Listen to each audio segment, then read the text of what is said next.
नमस्कार दोस्तों, स्वागत है आपका डेली करंट अफेयर्स में। दोस्तों, आज की वीडियो है 6 नवंबर 2023 के महत्वपूर्ण करंट अफेयर की। चलिए दोस्तों, आज की वीडियो शुरू करते हैं। आज की वीडियो का क्वेश्चन नंबर 1 है, हाल ही में केरल ज्योति पुरस्कार से किसे सम्मानित किया गया है? तो केरल ज्योति पुरस्कार से टी पद्मनाभन को सम्मानित किया गया है। तो टी पद्मनाभन को केरल ज्योति पुरस्कार से सम्मानित किया गया है। डिटेल जान लेते हैं।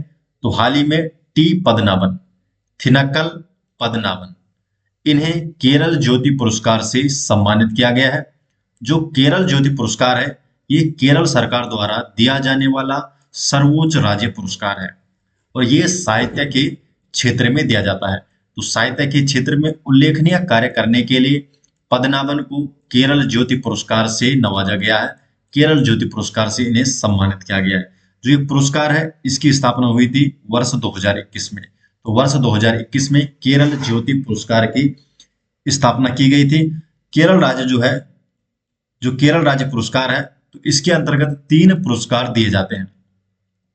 केरल ज्योति पुरस्कार, केरल प्रभा पुरस्कार और केरल श्री पुरस्कार। तो ये 3 पुरस्कार दिए जाते हैं केरल राज्य पुरस्कार के अंतर्गत। और जो केरल ज्योति पुरस्कार है, ये थिनक्कल पद्मनाभन को दिया गया है साहित्य के क्षेत्र में उल्लेखनीय कार्य करने के लिए। क्वेश्चन नंबर 2 है, भारतीय निर्वाचन आयोग द्वारा तैयार किया गया इनकोर सॉफ्टवेयर में इनकोर का पूर्ण रूप क्या है? तो भारतीय निर्वाचन आयोग द्वारा एक सॉफ्टवेयर तैयार किया गया इनकोर नाम से। तो इनकोर का जो पूर्ण रूप है, इनकोर की फुल फॉर्म क्या है? Enabling communications on real time environment. तो enable communication on real time environment है इनकोर की फुल फॉर्म। ए ऑप्शन इसका सही जवाब है। तो हाल ही में भारत निर्वाचन आयोग ने उम्मीदवार और चुनाव प्रबंधन के लिए इनकोर इन हाउस सॉफ्टवेयर डिजाइन किया गया है और इस इनकोर की फुल फॉर्म है enabling communications on real time environment. चुनाव आयोग, इसकी स्थापना हुई थी 25 जनवरी 1950 को और 25 जनवरी को ही राष्ट्रीय मतदाता दिवस के रूप में मनाया जाता है। तो इसकी स्थापना 25 जनवरी 1950 को हुई थी और इसी दिन को ही राष्ट्रीय मतदाता दिवस के रूप में मनाया जाता है। क्वेश्चन नंबर 3 है, हाल ही में किसे भारतीय reserve bank RBI, reserve bank of India, किसे भारतीय रिजर्व बैंक का कार्यकारी निदेशक नियुक्त किया गया है? तो आरबीआई का कार्यकारी निदेशक मनोरंजन मिश्रा को नियुक्त किया गया है। तो मनोरंजन मिश्रा को हाल ही में आरबीआई के कार्यकारी निदेशक के रूप में नियुक्त किया गया है। भारतीय रिजर्व बैंक आरबीआई ने मनोरंजन मिश्रा को कार्यकारी निदेशक, एग्जीक्यूटिव डायरेक्टर ईडी नियुक्त किया है। रिजर्व बैंक ऑफ इंडिया जो है, ये भारत का एक केंद्रीय बैंक है। आरबीआई की स्थापना हुई थी 1 अप्रैल 1935 को। 1 अप्रैल 1935 को आरबीआई अधिनियम 1934 के प्रावधानों द्वारा इसकी स्थापना की गई थी। आरबीआई का मुख्यालय है मुंबई में। नेक्स्ट क्वेश्चन है, क्वेश्चन नंबर 4 है, निम्न में किसके द्वारा one nation one registration platform launch किया जाएगा?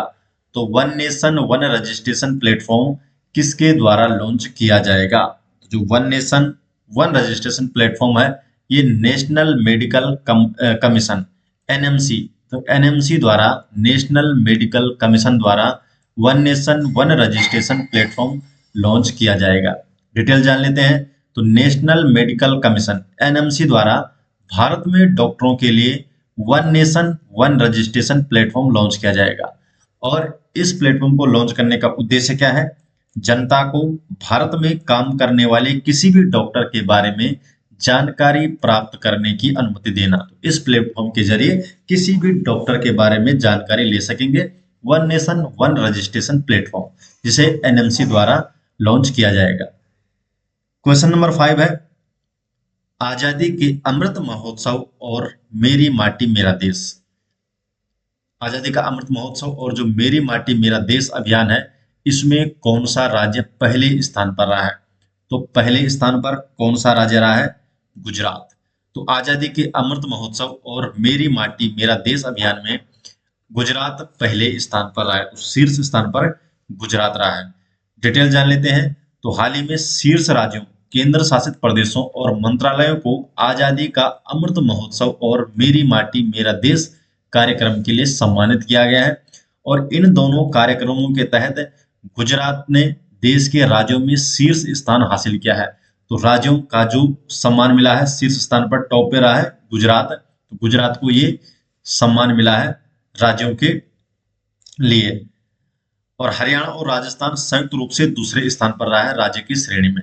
केंद्र शासित प्रदेशों की श्रेणी की बात करें तो जम्मू कश्मीर पहले स्थान पर रहा है। और मंत्रालय की श्रेणी की बात करें तो पहले स्थान पर रहा है विदेश मंत्रालय, दूसरे स्थान पर रहा है रक्षा मंत्रालय, और तीसरे स्थान पर रेल मंत्रालय और शिक्षा मंत्रालय संयुक्त रूप से तीसरे स्थान पर रहा है। जो ये पुरस्कार दिए हैं प्रधानमंत्री द्वारा नई दिल्ली में कर्तव्य पथ पर ये पुरस्कार प्रदान किए गए हैं। क्वेश्चन नंबर 6 है, किस राज्य सरकार द्वारा पुनीत राजकुमार हृदय ज्योति योजना शुरू की गई है? तो पुनीत राजकुमार हृदय ज्योति योजना किस राज्य सरकार द्वारा शुरू की गई है? सही जवाब इसका कर्नाटक। तो कर्नाटक द्वारा पुनीत राजकुमार हृदय ज्योति योजना शुरू की गई है। तो कर्नाटक स्वास्थ्य विभाग ने अचानक दिल के दौरे और हृदय संबंधी समस्याओं से पीड़ित लोगों के इलाज के लिए पुनीत राजकुमार हृदय ज्योति योजना शुरू की है। तो कौन सी योजना शुरू की है? पुनीत राजकुमार हृदय योजना शुरू की है। जो ये योजना है ये पूरे कर्नाटक में इसमें 85 स्वास्थ्य केंद्रों में लागू की जाएगी, जिन्हें स्पोक सेंटर के नाम से जाना जाएगा। तो जो 85 स्वास्थ्य केंद्र होंगे इनको जाना जाएगा स्पोक सेंटर के नाम से। और योजना का नाम क्या है? पुनीत राजकुमार हृदय ज्योति योजना। जो ये योजना है ये कन्नड़ अभिनेता पुनीत राजकुमार, तो पुनीत राजकुमार के नाम पर रखा गया है इस योजना का नाम पुनीत राजकुमार हृदय ज्योति, जो कि एक कन्नड़ अभिनेता थे। और इनकी 46 वर्ष की आयु में दिल का दौरा पड़ने से इनकी मृत्यु हो गई थी, और इन्हीं के नाम पर इस योजना का नाम रखा गया है पुनीत राजकुमार हृदय ज्योति योजना, जिसमें 85 स्वास्थ्य केंद्रों में लागू की जाएगी। और इन्हें 85 जो स्वास्थ्य केंद्र इन्हें स्पोक सेंटर के नाम से जाना जाएगा। क्वेश्चन नंबर 7 है, निम्नलिखित में से कौन एडेलगी हुरून इंडिया परोपकार सूची 2023 में शीर्ष स्थान पर रहा है? तो इनमें से कौन एडेलगी हुरून इंडिया परोपकार सूची 2023 में शीर्ष स्थान पर रहा है? तो इस सूची, जो ये परोपकार सूची 2023 है, तो शीर्ष स्थान पर रहे हैं शिव नादर। तो शिव नादर रहे हैं पहले स्थान पर, तो टॉप पे शिव नादर रहे हैं। डिटेल जान लेते हैं। तो एडेलगी हुरून इंडिया फिलेंथ्रोपी लिस्ट, जो एडेलगी हुरून इंडिया परोपकार सूची है 2023 की, तो ये जारी की गई है। और इसमें HCL के जो को फाउंडर हैं शिव नादर, तो शिव नादर रहे हैं पहले स्थान पर। शिव नादर और उनकी फैमिली ने फाइनेंशियल ईयर 23 वित्त वर्ष 2023 में 2042 करोड़ रुपए दान किया है। तो 2042 करोड़ रुपए दान करने पर ये पहले स्थान पर रहे हैं। विप्रो के संस्थापक अजीम प्रेमजी ने दूसरा स्थान हासिल किया है, और तीसरे स्थान पर रहे हैं मुकेश अंबानी। महिलाओं की श्रेणी में बात करें तो महिलाओं में प्रथम स्थान मिला है रोहिणी नीलेकणी को फाइनेंशियल ईयर 2023 की, जो एडेलगी हुरून इंडिया फिलेंथ्रोपी लिस्ट परोपकार सूची 2023 है। क्वेश्चन नंबर 8 है, हाल ही में केंद्रीय वित्त मंत्री निर्मला सीतारमण, तो निर्मला सीतारमण ने श्रीलंका के त्रिंकोमाली में किस बैंक की शाखा का उद्घाटन किया है? तो केंद्रीय मंत्री निर्मला सीतारमण ने श्रीलंका के त्रिंकोमाली में बैंक का उद्घाटन किया है। तो किस बैंक की शाखा का उद्घाटन किया है? SBI। तो SBI बैंक की शाखा का उद्घाटन किया है वित्त मंत्री निर्मला सीतारमण ने श्रीलंका के त्रिंकोमाली में। तो सी ऑप्शन इसका सही जवाब है। डिटेल जान लेते हैं। तो हाल ही में श्रीलंका में नाम 200 कार्यक्रम आयोजित किया गया, और इस कार्यक्रम में मुख्य अतिथि के रूप में भारत की वित्त मंत्री निर्मला सीतारमण शामिल हुई थी। तो मुख्य अतिथि निर्मला सीतारमण भारत की वित्त मंत्री। जो ये नाम 200 कार्यक्रम आयोजित किया गया था श्रीलंका में। जो नाम 200 कार्यक्रम है ये श्रीलंका में भारतीय मूल के तमिल व्यक्तियों के आगमन के 200वें वर्ष का प्रतीक है। 200 साल उन्हें हो चुके हैं जो भारतीय मूल के तमिल गए थे श्रीलंका में। इन तमिलों को अंग्रेज श्रीलंका के चाय बागानों में काम करने के लिए लाए थे 2 साल पहले। तो 200 साल पूरे होने के अवसर पर इस कार्यक्रम नाम 200 कार्यक्रम श्रीलंका में आयोजित किया गया था।